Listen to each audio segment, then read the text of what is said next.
எல்லாருக்கும் பெரிய வணக்கம். ஃபஸ்ட் நான் ப்ரொடியூசர் பற்றி தான் சொல்லணும். நானும் அவனும் எல்கேஜிலேருந்து கிளாஸ்மேட்டு. அதான் இன்றைக்கி ஒழுங்காக டையெல்லாம் போட்டு விடான்னு சொல்லியிருக்கேன். இல்லாட்டி நான் ஃப்ரெண்டுன்னு சொல்ல மாட்டேன்னு சொல்லியிருந்தேன். எங்கள் நட்பு வந்து ஒன்றா சைக்கிள் ஓட்ட கற்றுக்கிட்டது, ஒன்றா பஸ்ஸில் ஃபுட்பால் அடிக்கிறது, மாம்பழம் டெர்மினஸில் போய் பஸ் பாஸ் எப்படி வாங்குறதுலேருந்து என்னை அடிக்கடி சொல்லிகிட்டே இருப்பேன். எங்களுக்கு ஒரு மிடில் கிளாஸ் அப்ரிங்கிங் தான். எனக்கு அப்பா வந்து ஒரு நடிகருடைய பசங்கள் மாதிரி வளர்க்கவே இல்லை அப்படின்னு சொல்லிகிட்டே இருப்பாங்க.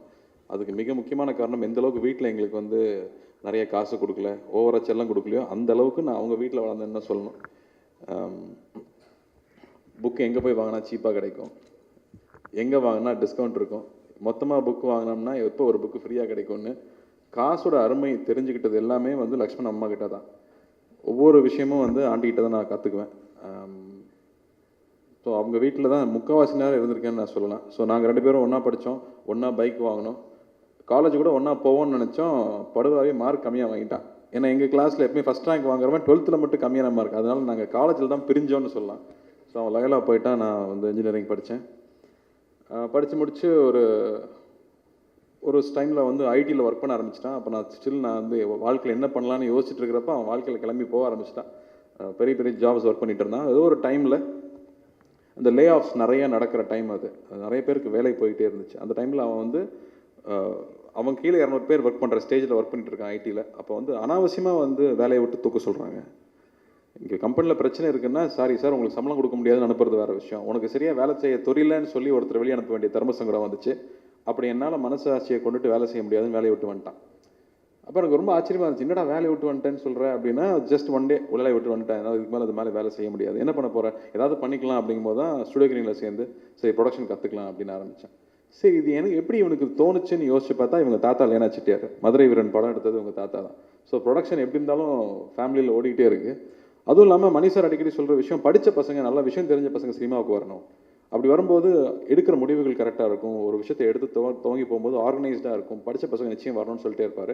சரி அப்படியே தான் இது இருக்கும்னு நினச்சேன். அதே மாதிரி உள்ளே வந்தது சிங்கம் 2 ப்ரொடியூஸ் பண்ணதாகட்டும், அதுக்கப்புறம் மோகினி ப்ரொடியூஸ் பண்ணதாகட்டும், அதுக்கு அந்த ஸ்டேஜில் தான் வந்து இந்த கதை கேட்க ஆரம்பித்தோம். ஸோ நாங்கள் 2 பேரும் வாழ்க்கையில் சேர்ந்து செஞ்சதுன்னு பார்த்தீங்கன்னா, சைட் அடிச்சிருக்கோம், பொண்ணாக படிச்சிருக்கோம், ஹோட்டலாக போய் சாப்பிட்ருக்கோம், ஊர் சுற்றிருக்கோம். பட் ஃபஸ்ட் டைம் ஒரு தொழிலாக ஒரு பெரிய முதலீட்டில் ஒரு விஷயம் செய்ய போகிறோங்கிறப்போ அது ரொம்ப நல்லா வரணுங்கிற கவனமும் பயமும் அவனுக்கும் இருக்குது, எனக்கும் இருக்குது. நான் இந்த படத்தை நான் செய்ய போகிறேன்னு சொல்லும்போது ஃபஸ்ட்டு நான் அவங்க அப்பா அம்மாவுக்கு தான் பயப்படுறேன் அவனை விட. இந்த படம் நல்லபடியாக வந்துடணும், ஒவ்வொரு சின்ன சின்ன எலிமெண்ட்டும் நல்லா வரணும் அப்படிங்கும்போது கதை கேட்கும் போதே நான் ஆண்டவனை வேண்டிக்கிட்டு தான் கதையை கேட்டேன். ஸோ ரொம்ப நாளுக்கு அப்புறம் புது டைரக்டர்கிட்ட கதை கேட்குறோம். நிறைய புது டைரக்டர்கிட்ட கதை கேட்டுட்டு தான் இருந்தேன். பட் 6 months இவங்க 2 பேருமே சேர்ந்து ஒர்க் பண்ணியிருந்தாங்கும் போது என்ன வச்சுருக்காங்க, எனக்கு என்ன சூட் ஆகும்னு நினச்சி இந்த கதை சொன்னாங்க அப்படின்னு உட்காந்து கேட்டேன். ஒரு ரொம்ப பாசிட்டிவான மெச்சூரான ஒரு கேரக்டர், அவ்வளோ யங்காக இருக்கிற கேரக்டர், அவங்க ஒரு அட்வென்ச்சர் ஃப்ரீக்குன்னு சொல்கிறாங்க. அப்போ வந்து அந்த உருவமே வந்து ரொம்ப எனர்ஜெட்டிக்காகவும் ஸ்லிம்மாகவும் வேற ஒரு உருவமாகவே எனக்கு கண்ணுக்கு தெரிஞ்சது கதை ஃபுல்லாக கேட்கும்போது. அதில் காதல் காட்சிகள் அவ்வளோ அழகாக இருந்துச்சு, நட்புக்கான காட்சிகள் அவ்வளோ அழகாக இருந்துச்சு. ஒரு அப்பா வளர்த்த பையன், ஒரு அம்மா வளர்த்த பொண்ணு. அந்த பொண்ணு வந்து பணம் முக்கியம், கெரியரில் அச்சீவ் பண்ணுறது முக்கியம்னு நினைக்கிற ஒரு பொண்ணு. இவன் பணம் அவ்வளோ முக்கியம் இல்லை, உலகத்தில் அனுபவங்கள் தான் முக்கியம், உறவுகள் தான் முக்கியம்னு நினைக்கிற ஒருத்தன். இந்த 2 பேர் எப்படி சேர்ந்து இருக்க முடியும்? ஸோ அவங்களுக்கு உள்ளே இருக்கக்கூடிய காதல் காட்சிகள், ஐ லவ் யூ சொல்கிறதோட நம்ம முக்கால்வாசி நம்ம படங்களில் காதல் படம் முடிஞ்சிடும். 2 பேரும் சேர்ந்து ஐ லவ் யூ சொல்லிட்டாங்கன்னா அப்பா படம் முடிஞ்சிருச்சுப்பான்னு இருக்கும். இங்கே அங்கே தான் கதையே ஆரம்பிக்குது. அதுக்கப்புறம் எப்படி போகிறாங்கன்ற ஒரு விஷயம், அது வந்து இன்றைக்கி இருக்கிற காலகட்டத்துக்கு ஏற்ற மாதிரி இருந்துச்சுங்கிறது எனக்கு ரொம்ப பிடிச்சிருந்தது. ஏன்னா பையா பண்ணி 8 வருஷம் ஆகிடுச்சு. அப்போ இருந்த லவ் வேறையாக இருந்துச்சு. இன்றைக்கி பசங்க எப்படி ஒரு காதலை பார்க்குறாங்க, ஒரு நட்பை பார்க்குறாங்க, அப்பா அம்மா கூட எப்படி பழகுறாங்கன்னு. இந்த புரோக்கன் ஃபேமிலிஸுங்கிறது ஜாஸ்தி ஆகிடுச்சு இன்றைக்கி. வீட்டில் வந்து அம்மா இருக்கிறதில்ல, இல்லைன்னா அப்பா இருக்கிறதில்ல, பசங்க அதனால டிஸ்டர்ப் ஆகிறாங்கன்னு அந்த விஷயங்கள் எல்லாமே இதுக்குள்ளே இருந்துச்சு. எவ்வளோ சீக்கிரமாக வந்து ஒரு ஒரு ஃபிசிக்கல் ரிலேஷன்ஷிப்புக்குள்ளே வந்து யங்ஸ்டர்ஸ் போகிறாங்கங்கிற விஷயமாகட்டும், இது எல்லாமே வந்து இந்த படத்தில் ரொம்ப அழகாகவும் பாசிட்டிவாகவும் மேலோட்டமாகவுமே இருந்துச்சு. ஆனால் அந்த விஷயங்களை டச் பண்ணி போச்சு. அது எனக்கு ரொம்ப பிடிச்சிருந்தது. ஏன்னா யூஸ்வலாக எனக்கு ஒரு குறையாக இருக்கிறது காதல் காட்சிகள், காதல் படங்களில் இல்லை யங்ஸ்டர்ஸ் இருக்கிற படங்களில் வந்து கதாபாத்திரங்களோட ஆழம் இல்லாமையே இருந்துகிட்டே இருக்கும்னு ஒரு வருத்தம் எனக்கு உண்டு. அதெல்லாம் இதில் இருக்கிற மாதிரி எனக்கு தோணுச்சு. அப்போ இது நம்ம ட்ரை பண்ணணும்னு தோணுச்சு. ஆனால் கதை கேட்டு முடிஞ்சோன்னே பயம் வந்துச்சு. ஏன்பா இந்த கதையெல்லாம் கேட்டால் ஏதோ அண்ணா அயனில் இருந்த மாதிரி இருக்கணும் போல இருக்குது, என்னை வச்சு எப்படிப்பா அதெல்லாம் செய்ய முடியும்னு கேட்டேன். இல்லை சார் நீங்கள் பண்ணலாம் அப்படின்னு சொன்னாங்க. எதுக்கு கன்வின்ஸ் பண்ண ட்ரை பண்ணி சொன்னோன்னா என்ன சொன்னோன்னா சரில நான் எனக்கே ஒரு சவாலை எடுத்துக்கிட்டேன். சரி இதை நம்ம பண்ணி பார்த்துடணும். ஏன்னா காட்டு விடைக்கு உடம்பு இழைச்சும் போது ஒரு நம்பிக்கை வந்துச்சு, நிச்சயமாக நம்மளால் வந்து வெயிட் குறைக்க முடியும், இந்த கேரக்டராக மாற முடியும்னு நம்பிக்கை இருந்துச்சு. அப்புறம் ஹாரிஸ் ஜெயராஜன் மியூசிக்னு ஒன்று இன்னும் பக்குன்னு ஆயிடுச்சு. ஐயோ இது என்னடா என்ன ரிஸ்க்காக இருக்கேன்னு. ஏன்னா அண்ணா அந்த அவரோட பாடல்களுக்கு வந்து வாரணமாயிரம்ல ஆடினதெல்லாம் நம்ம பார்த்துருக்கோம். அந்த மாதிரி நம்மளால் ஆட முடியுமா, ஜஸ்டிஃபை பண்ண முடியுமான்னு ரொம்ப ஒரு பதட்டமாக இருந்துச்சு. பட் டெஃபினெட்லாக இது ஒரு சவால் தான். இது பண்ணுறதன் மூலமாக மறுபடியும் அடுத்த தலைமுறையை நம்ம தெரிஞ்சுக்கிறதுக்கான வாய்ப்பு இருக்குது. இதை மிஸ் பண்ணிடக்கூடாதுங்கிற பட்சத்துலாம் உள்ளே போனோம். ஸோ அதுக்கான டீம் ஃபார்ம் ஆக ஆரம்பிச்சது. வேல்ராஜ் சார் வந்த உடனே வேல்ராஜ் சார் வந்து சார் இது அழகாக ப்ரெசென்ட் பண்ணலாம், ஆனால் இது வந்து நம்ம ஊர் மக்களோட டேஸ்ட்டுக்கு ப்ரெசென்ட் பண்ணணும் அப்படிங்கும்போது அதுக்கான மெனக்கடல் வந்து வேல்ராஜ் சார் எடுத்துக்கிட்டாரு. அவருக்கு ரொம்ப ஆச்சரியம், சார் நிஜமாவே இந்த படத்துக்கு நான் தான் பண்ணுறேன்னா அப்படின்னு கேட்டார். ஏன்னா வந்து வெளியூர்லேருந்து கூப்பிட்றவங்க கூட வடச்சென்னையை பார்த்துட்டும் வந்து ஒரு டெரரான படங்களை பார்த்துட்டே தான் கூப்பிட்றாங்க. இது வந்து எனக்கு ஒரு கெரியர் சேஞ்சான படமாக இருக்கும் சார், நான் அதுக்கு நிறைய மெனக்கட்டணும்னு சொல்லி சார் நிறைய மெனக்கட்டாங்க இந்த படத்தில் ஒர்க் பண்ணுறதுக்காக. ராஜீவன் சார், ஏன்னா இந்த படத்தில் வந்து நான் முதல்ல கதை கேட்டப்போ நான் வந்து வேல்ராஜ் சார்கிட்ட சொன்னதும் சரி, இல்லை ஹாரிஸ் ஜெயராஜ் சாரை மீட் பண்ணும்போது சொன்னதும் சரி, சார் இதில் நான் பெருசாக நடித்து ஒன்றும் பண்ணுறதுக்கு இல்லை, நீங்கள் அழகாக காட்டணும், நீங்கள் நல்லா மியூசிக் போடணும், நீங்கள் நல்லா மியூசிக் போட்டால் நான் சும்மா பார்க்கறது கூட லவ்வாக பார்க்குற மாதிரி இருக்கும் சார், நீங்கள் தான் பார்த்து காப்பாற்றி விடணும்னு சொன்னேன். ஸோ அவங்க 2 பேர் மேலே தான் பெரிய பொறுப்பு. மியூசிக்காகவும் விஷுவலாகவும் இந்த ஃபிலிம் நிச்சயமாக ரொம்ப அழகாக வரும்னு நம்புகிறேன். ஏன்னா அது நான் லக்ஷ்மணன் பேசும்போது இதில் என்னெல்லாம் பெஸ்ட்டாக ஒரு விஷுவலாக காட்ட முடியுமோ அது காமிச்சிடணும். ஒரு சின்ன லொக்கேஷன் கூட சாதாரணமாக இருக்கக்கூடாது. ஒரு வெளிநாட்டில் போய் ஷூட் பண்ணுறோம்னா அங்கே இருக்கிற பெஸ்ட் லொக்கேஷன் எங்கே நம்ம ஷூட் பண்ணாத இடம் இருக்கோ அங்கே போய் ஷூட் பண்ணுவோம்.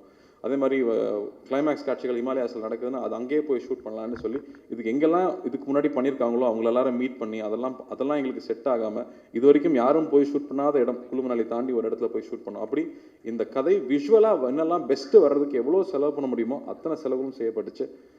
ஹாரிஸ் ஜெயராஜ் சார் அதை புரிஞ்சுக்கிட்டு எனக்கு ரொம்ப நாளுக்கு அப்புறம் எனக்கு ஜீவா நான் ரொம்ப மிஸ் பண்ணிகிட்டே இருந்தேன், ஜீவா சார் ரொம்ப மிஸ் பண்ணிகிட்டே இருந்தேன். அந்த மாதிரி என்ன மூமெண்ட்ஸோட ஒரு கதை எனக்கு வரவே இல்லை. அது இருந்தால் தான் அதான் என்னோட ஏரியா, அப்போ தான் நான் ஸ்கோர் பண்ண முடியும். அது எனக்கு இந்த படத்தில் இருக்கிறதா நான் ரொம்ப ஃபீல் பண்ணுறேன்னு ஹாரிஸ் ஜெயராஜ் சாரும் ஃபஸ்ட்லேருந்து ரொம்ப இன்வால்வ்டாக இருந்தார். 10 நாளில் கிட்டத்தட்ட 4 சாங் கம்போஸ் பண்ணிட்டு வந்துட்டாங்க. என்னப்பா நிஜமாவா அப்படின்னா, ஆமாம் சார், டெய்லி காலைல 5 மணிக்கு எந்திரிச்சிருவோம், 10 o'clock வரைக்கும் பேசுவோம், திரும்ப 4லேருந்து திரும்ப நைட் 10 வரைக்கும் பேசுவோம். நான் ஸோ ஒரு 10 நாள் வந்து ஒரு 12 மணி நேரம் டெய்லியும் உழைச்சத ரிசல்ட் வந்து அழகான சாங்ஸ் இம்மீடியட்டாக கிடச்சிது. சாங் வரும்போது தான் ஃபஸ்ட்டு பாசிட்டிவிட்டி இருக்கும் ஒரு ஸ்கிரிப்டுக்குள்ளே நல்லா வந்துருச்சுன்னு. அதுக்கப்புறம் இது பேசிக்காக எடுத்துகிட்டு போகக்கூடாது. ரொம்ப நாளுக்கு அப்புறம் ஃபஸ்ட் டைரக்டர் கூட ஒர்க் பண்ணுறோம் போது அவ்வளோ ஸ்கிரிப்ட் ரீடிங் வச்சுக்கிட்டோம். நானும் ரகுல் தனியாக வந்து டைரக்டர் கூட ஒரு நாள் உட்காந்தோம்.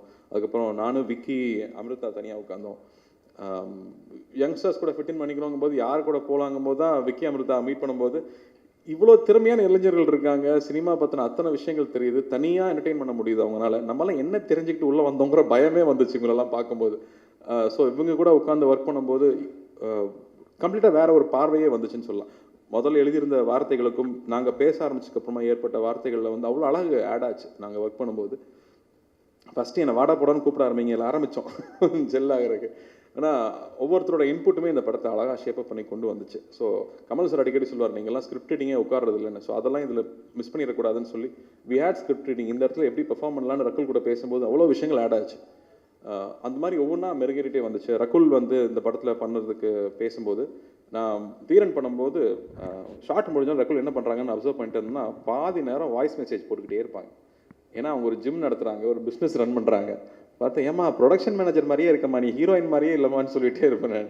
என்ன இன்ஸ்ட்ரக்ஷன் கொடுத்துட்டே இருப்பாங்க. அப்போ இந்த கதை கரெக்டாக அந்த டைமில் கேட்டப்போ, எப்பா இந்த பொண்ணு நீ ஒரு வாட்டி நீ மீட் பண்ணிட்டு வா, நீ கதை சொல்லிட்டு வான்னு சொன்னேன். அவன் கதை சொல்லிட்டு வந்துட்டு, சார் அந்த பொண்ணு அப்படியே கேரக்டர் மாதிரியே இருக்காங்க சார் அப்படின்னு ரஜத் ரொம்ப எந்துவாக சொன்னாப்புல. அண்டு நம்ம ஊரில் வந்து ஒரு வெளிநாட்டில் ஒரு கம்பெனி ரன் பண்ணிட்டு இருக்கிற ஒரு பொண்ணு ஹீரோயினாக நம்ம காமிச்சிருக்கோமான்னு நான் யோசிச்சு பார்க்குறேன். அதை திங்க் இல்லைன்னு நான் நினைக்கிறேன். ஒரு ஆண்டர்பிரினராக தனியாக நான் சாதிக்கணும், எனக்கு ஆண்கள் துணை தேவையில்லைன்னு சாதிச்சுட்டு இருக்கிற ஒரு பொண்ணு. அந்த பொண்ணை ஒருத்தன் எப்படி பேசி கரெக்ட் பண்ண முடியும்? ரொம்ப சிரமமான ஒரு விஷயம். அது எப்படி நடக்குதுங்கிறதே இந்த படத்தில் பெரிய சவாலாக இருக்கும். அந்த பொண்ணுக்கு அப்படியே கம்ப்ளீட் ஆப்போசிட்டாக இந்த கேரக்டர் இருக்கணும்.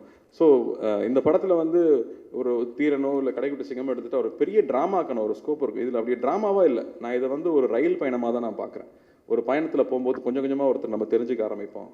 அவங்களுடைய லைஃபை கொஞ்சம் கொஞ்சமாக தெரிஞ்சுக்கோம், அவங்க சுபாவை நம்ம தெரிஞ்சுக்க ஆரம்பிப்போம். கொஞ்சம் கொஞ்சமாக அவங்க லைஃப்பில் நடந்த விஷயங்களை கேஷுவலாக ஷேர் பண்ணிக்குவாங்க. ஸோ எந்த அவசரமுமே இல்லாமல் தான் இந்த கதை சொல்லப்பட்டிருக்குன்னு நினைக்கிறேன். அதனால தான் இது வந்து விஷுவலாகவும் மியூசிக்கலாகவும் ஒரு எக்ஸ்பீரியன்ஸாக இருக்கணும். உட்காந்து தியேட்டரில் படம் பார்க்குறவங்க ரசித்து என்ஜாய் பண்ணி பார்க்கணும். ஏன்னா சமீபத்தில் யோசிச்சு பார்த்தா பண்ணது எல்லாமே ரொம்ப ஆக்ஷன் படமாகவும் ரத்தமும் சத்தியமாகவே இருந்துட்டு இருக்கும்போது ஒரு மென்மையான உணர்வுகள்லாம் நம்ம சொல்ல தவறிட்டோமோ. இப்போ 96 வரும்போது சும்மா சந்தோஷமாக இருந்தது.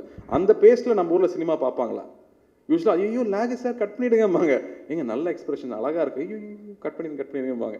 ஸோ அப்படி இல்லாமல் ஒரு படம் ஓடுதுங்கும் போது நம்ம ஆடியன்ஸ்க்கு மேலே இன்னுமே ஒரு பெரிய நம்பிக்கை வந்துச்சு. ஸோ இந்த படம் பர்டிகுலராகவே கொஞ்சம் லென்த்து ஜாஸ்தி இருக்குனாலும் அது மியூசிக்காகவும் விஷுவலாகவும் அது பார்க்க அழகாக இருக்கணுங்கிறதுக்காக பண்ணது தான். அண்டு ரஜத் வந்து ஒரு ஒரு 18 வயசா 18 வயசில் வீட்டு விட்டு வந்துட்டிங்களா 18 வயசில் வீட்டு விட்டு வெளியே வந்துட்டு டைரக்டர் ஆகணுங்கிறதுக்காக எங்கேயோ பாம்பேயில் போய் ஒர்க் பண்ணி அப்புறம் ஃபிலிம் இன்ஸ்டியூட்டில் ஒர்க் பண்ணி ஒரு மெயினாக வந்து ஒரு ஃபெயில்டு கிரிக்கெட்டர் ஒரு பெரிய கனவை இழந்துட்டு வேறு ஏதோ ஒரு கனவை தேடி செட்டில் ஆகணுங்கிறது ரொம்ப கஷ்டம். ஃபஸ்ட்டு ஒரு கனவு இருந்து அதை நோக்கி தான் போகணும்னு தோணும்.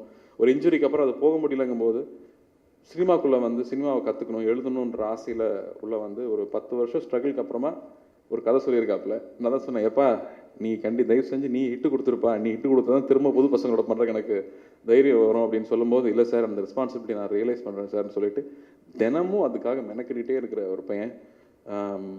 பொதுவாக வந்து ஒரு பெரிய செட்டப்பில் வந்து ஃபஸ்ட் படமே பண்ணுறது ரொம்ப ரிஸ்க்கான விஷயம். ஷார்ட் ஃபிலிமாக பண்ணி அப்புறம் இன்னும் கொஞ்சம் பெரிய பட்ஜெட்னா அந்த சைஸ் புரிஞ்சுக்கலாம். செல்வராகவனே சொல்லுவாப்பில் 1000 ரன் பண்ணும்போது இன்னொரு 2 படம் பண்ணிவிட்டு நான் பண்ணியிருக்கணும், நான் ஸ்மால் ஸ்கேலில் பண்ணிவிட்டு திடீர்னு பெரிய படமாக டச் பண்ணிட்டணும்னு தோணுன்னு சொல்லுவாப்பில். பட் ஃபஸ்ட்டு படத்துலேயே வந்து பெரிய டெக்னீஷியன்ஸு பெரிய லேண்ட்ஸ்கேப்பில் ஷூட் பண்ணுறது அவ்வளோ ஈஸி கிடையாது. ஸோ எப்படி அந்த அந்த ப்ரெஷரை தாங்கிக்க போகிறாப்புல நான் யோசிச்சிட்டே இருப்பேன். அதில் தான் நான் ஸ்போர்ட்ஸுங்கிறது ஒரு பெரிய விஷயமா பார்க்குறேன். ஸ்போர்ட்ஸில் இருக்கிறது தான் வந்து வெற்றி தோல்வியை வந்து பொருட்படுத்தாமல் நம்மளால் வேலை செய்ய முடியும். ஒரு கேம் லூஸ் ஆகிட்டு இருக்கும்போதும் என்னால் ஜெயிக்க முடியும் அப்படின்னு தைரியமாக ஃபைட் பண்ணுறது வந்து ஸ்போர்ட்ஸ் தான் கற்றுக்க முடியும். மேபி இஸ் ஸ்போர்ட்ஸ்மேன், அதனால் எவ்வளோ ப்ரெஷர் போட்டாலும் தாங்குவாப்பில். சில டைமில் வந்து டைலாக் வந்து நாங்கள் முதலே பேசின டைலாக் தான், ஆனால் பெர்ஃபார்மன்ஸ் ஆட் ஆகிட்டு போயிட்டு இருக்கும்போது அந்த டைலாக் பத்தாது. இல்லைப்பா இந்த டைலாக் பத்தலை, இந்த டைலாக் கூட அந்த சீனை முடிச்சா அந்த சீன் ஒர்க் ஆகணும்னு நம்பிக்கை வரல, எனக்கு வேறு டைலாக் எழுதி கொடுன்னு கேட்பேன். சார் லைட்டு போயிட்டுருக்கு சார், இதுக்கப்புறம் எடுக்க முடியாது சார், முடிஞ்சால் பார்த்துங்க சார், லொக்கேஷன் 4 லட்ச ரூபாம்பாங்க. இந்த 4 லட்ச ரூபா லொக்கேஷன் ப்ரெஷரு, சார் லைட்டு போயிட்டுருக்குன்னு திட்டிகிட்டு இருக்காரு, இதுக்குள்ளே காதல் காட்சி வேறு நாங்கள் எடுத்து முடிச்சாகணும். ஸோ அந்த 2 மினிட்ஸ்க்குள்ளே டக்குன்னு ஒரு டைலாகை மாற்றி சார் இது ஓகேவா பாருங்கள் சார்னு சொல்லி எழுதக்கூடிய அந்த ஒரு திறமை இருக்குங்கிறது எனக்கு ரொம்ப சந்தோஷமாக இருந்தது. ஸோ நம்ம கரெக்டான ஒரு ஆளை தான் என்கரேஜ் பண்ணுறோம் அப்படிங்கிற ஒரு நம்பிக்கை எனக்கு அன்றைக்கி ஒரு நாள் வந்துச்சு. ஸோ அப்படி எவ்வளோ ப்ரெஷர் போட்டாலும் தாங்கிக்கூடிய ஒரு ஆளாக இருக்காப்புல. ஒரு யங் டைரக்டர் கூட ஒர்க் பண்ணும்போது தமிழ் சினிமாவில் வேறு என்ன மாதிரியான நம்ம காட்சிகளை காட்ட முடியும், அவங்க தானே வேறு மாதிரி யோசிப்பாங்கும் போது நீங்களே பார்த்துங்க. அது எனக்கே இம்ப்ரெசிவாக இருந்துச்சு. விஷுவலாக வேறு ஒரு விஷயத்தை நம்மளால் ப்ரெசென்ட் பண்ண முடிஞ்சுது. யங்ஸ்டர்ஸ்குள்ளே வரும்போது வேறு ஒரு புது அர்த்தம் வருங்கிற மாதிரி தமிழ் சினிமாவில் வேறு ஒரு கலர் நம்மளால் கொடுக்க முடிஞ்சுதுங்கிறதுல எனக்கு ரொம்ப ரொம்ப சந்தோஷம்.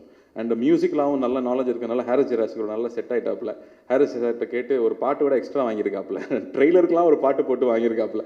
அப்போவே தெரியுது, ஏன்னா இங்கே வந்து சினிமாவில் திறமையும் தாண்டி வந்து எப்படி பழகிறோம், எதை சொல்லி வேலை வாங்குகிறோம் அப்படிங்கிறது ரொம்ப முக்கியமாக இருக்குது. ஸோ குட் லக் ரஜத், உங்கள் எல்லாருடைய ஆசீர்வாதமும் உனக்கு இருக்கணும்னு நான் உங்களுக்கு கேட்டுக்கிறேன். ஸோ ரொம்ப ஹார்ட் ஒர்க் பண்ணி வந்த பையங்கிறதுனால குறைஞ்சது 10 படமாக நீ பண்ணலன்னா அடி வாங்குவேன்னு சொல்லியிருக்கேன் நான் அவங்ககிட்ட. அந்த அளவுக்கு நிறைய கான்ட்ரிபியூஷன் பண்ணணும், நிறைய வித்தியாசமான கதைகள் வச்சுருக்காப்புல. So I'm sure is could have a great future. All the best.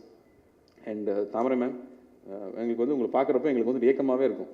அண்ணாக்கு மட்டும் இப்படிலாம் பாட்டு எழுதி கொடுக்குறாங்க, எங்கே போனாலும் அண்ணா பாட்டையே பாடுறாங்க. நான் எங்கேயோ வந்து வெளிநாடு ஷூட்டிங்லாம் போனால் அங்கே இருக்கிறவங்கலாம் வந்து sir is this your brother அப்படின்னு சொல்லி வேலைக்காரங்கெல்லாம் வந்து உங்கள் பாட்டு சுட்டுமொழி சொல்கிறெல்லாம் பாடினதெல்லாம் பார்த்து பொறாமையாக இருந்திருக்கும். ஸோ இது எனக்கும் இந்த மாதிரி இந்த படத்தில் ஒரு ஆப்பர்ச்சுனிட்டி கிடச்சிதுன்னு ரொம்ப ரொம்ப சந்தோஷம். அந்த ஒரு 100 முறை பாட்டை எத்தனை முறை கேட்டிருப்பேன்னு எனக்கே தெரியல, அவ்வளோ ரசித்து அந்த பாட்டு எடுத்திருக்கோம். அதுக்கு ஷோபி மாஸ்டருக்கும் தினேஷ் மாஸ்டருக்கும் நன்றி சொல்லிக்கிறேன். ஏன்னா இந்த மாதிரி இது வரைக்கும் நானே ஆடினதில்லை, நானே சொல்லிக்கிறேன் பெருமை, ஏன்னா நானே இந்த அளவுக்கு ஆடினதெல்லாம் இல்லை. ஆக்சுவலாக வந்து ஒரு 2 டேஸ் ரிஹர்சல்லாம் பண்ணிவிட்டு தினேஷ் மாஸ்டர் கூட போய் தான் எடுத்தோம். ஒவ்வொரு இடமும் அழகாக வரணும் அப்படிங்கிறது நான் எவ்வளோ மெனக்கெட்டனோ அந்தளவுக்கு வேல்ராஜ் சார் மெனக்கெட்டோ அந்தளவுக்கு லக்ஷ்மண் மெனக்கெட்டிருப்பாப்லன்னு நினைக்கிறேன். ஒவ்வொரு ஷார்ட்டும் கரெக்டாக வந்துடணும், 2 பேரும் சேர்ந்து பண்ணுற படம் நல்லா வரணும் அப்படிங்கிற ஒரு நல்லெண்ணம். அண்டு படத்தில் நெகட்டிவிட்டி இல்லாமல் எடுக்கணும் அப்படிங்கிறது ரொம்ப மெனக்கெட்டோம். ஒரு வில்லன் இல்லாத படம், எந்த இடத்துலையும் வந்து தப்பான ஒரு விஷயம் காமிச்சிடக்கூடாது, அதிர்வு ஏற்படுத்துகிற விஷயம் காட்டிடக்கூடாது அப்படிங்கிறது ரொம்ப கேர்ஃபுல்லாகவே இருந்தோம்.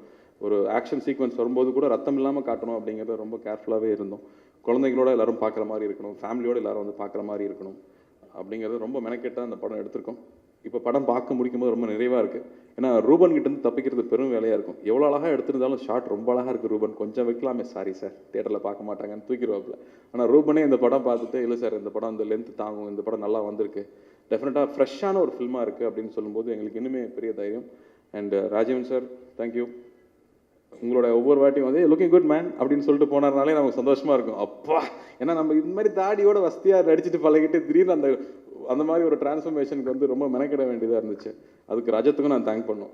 ஒவ்வொரு காஸ்டியூமில் என்னோட வாட்ச்லேருந்து ஷூ வரைக்கும் சார் இந்த ஷூ வேணாம் சார், அந்த ஷூ போட்டுக்கலாம் சார், இது போட்டால் கரெக்டாக இருக்கும் சார்னு பார்த்து ஒவ்வொரு காஸ்டியூம்லேருந்து ஒரு எக்ஸ்பிரஷன் வரைக்கும் கரெக்ட் பண்ணிகிட்டே இருப்பாப்புல. இதே மாதிரி நான் லக்ஷ்மண்ட்ட சொன்னேன், இந்த படத்தை எதுக்கு ஆடியன்ஸ் வந்து பார்க்கணும், யங்கான ஃபிலிம் விஷுவலாக அழகாக இருக்கும்னு சொன்னால் அப்போ என்னெல்லாம் பெஸ்ட் இருக்கோ அது கொண்டு வரும். ரோல்ஸ் ராய்ஸ் ஆகட்டும், இல்லை ஒரு பைக் ஆகட்டும், அப்படி வந்து விஷுவலாக பார்க்காத விஷயங்கள் இருக்கணும்னு. எவ்வளோ எந்த அளவு ஒரு பணக்கார வீட்டு பையன் ரிச்னஸ் காமிச்சாலும் வேல்யூஸாக நாங்கள் வளர்ந்து வந்தோமோ, ஒரு மிடில் கிளாஸ் லைஃப்பில் எப்படி வளர்ந்து வந்தோமோ அந்த வேல்யூஸை மட்டுமே தான் இந்த படம் ஃபுல்லாக கேரி பண்ணி சொல்ல ட்ரை பண்ணியிருக்கோம். ஸோ எங்களுக்கு ரொம்ப பிடிச்சிருக்கு, படமும் நல்லா வந்திருக்கு. முரளி சார், இந்த படம் நீங்கள் வேறு ஃபஸ்ட்டு டைம் டிஸ்ட்ரிபியூஷன் பண்ணுறேன்னு பக்குன்னு குண்டெல்லாம் தூக்கி போடுறீங்க. நீங்கள் தொடர்ந்து பெரிய டிஸ்ட்ரிபியூட்டராக இருக்கணும் அப்படின்னு நான் ஆண்டவனையும் வேண்டிக்கிறேன். ஸ்டன் சீக்வன்சஸ் வந்து அன்பறிவு மாஸ்டர் பண்ணி கொடுத்தாங்க, மெட்ராஸ் காஷ்மரா பண்ணியிருந்தாங்க. இதுலேயும் அதே மாதிரி ஸ்டைலிஷாகவே இருக்கணும், எந்த ஒரு இடத்துலையும் வந்து ஒரு கொம்பனோ இல்லை ஒரு பருத்தி வீரனோ தெரிஞ்சிடக்கூடாது அப்படிங்கிறதுல மெனக்கிட்டு ஃபைட் கம்போசிங் வரைக்கும் அதை மெனக்கிட்டு தான் நாங்கள் பண்ணியிருந்தோம். So very very happy. அதுவும் ஒரு சைல்ட்ஹுட் ஃப்ரெண்ட்ஸ் 2 பேரும் சேர்ந்து எடுத்த படங்கிறதுல எனக்கு என்ன சொல்கிறது, ஒரு எமோஷ்னலாகவும் இருக்குது, அதே சமயத்தில் படம் நல்லாவும் வந்திருக்குங்கிற நம்பிக்கையில் நிறைவாக இருக்குது. உங்களுடைய சப்போர்ட் எப்போவுமே வேணும். எவ்வளோ தான் இங்கே வந்து சோஷியல் மீடியா இருந்தாலும் நீங்கள் ஒரு படம் பார்த்துட்டு சொல்கிற வார்த்தை, நீங்கள் சொல்கிற கருத்துக்கு எப்போவுமே அதுக்கு ஒரு தனி வேல்யூ இருக்குது. ஸோ இந்த படம் பெரிய வெற்றி அடைய ஆண்டவனையும் வேண்டிக்கிறேன், உங்களுடைய அன்பையும் கேட்டுக்கிறேன். தேங்க்யூ.